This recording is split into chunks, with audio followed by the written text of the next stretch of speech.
যারা পীর ধরেছেন, যারা কবর ধরেছেন, যারা মাজার ধরেছেন, যারা গাউস কুতুব ধরেছেন, যারা খতম ধরেছেন, যারা ঈদে মিলাদুন্নবীর নামে নতুন ইবাদত সৃষ্টি করেছেন, আজই থামুন, এখনই থামুন।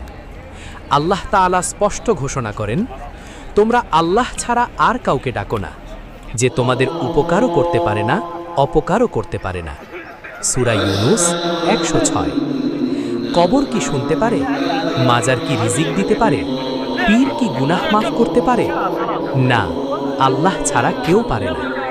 আল্লাহ বলেন, নিশ্চয় মসজিদ সমূহ আল্লাহর জন্য, সুতরাং আল্লাহর সঙ্গে কাউকে ডাকো না। সূরা জিন ১৮। তাহলে কেন কবরের কাছে হাত তুলছ? কেন মৃতের কাছে ফরিয়াদ করছ? কেন বলছ ইয়া গাউস, ইয়া খাজা? এগুলো কি শিরক নয়? রাসূল সাল্লাল্লাহু আলাইহি ওয়াসাল্লাম কঠিন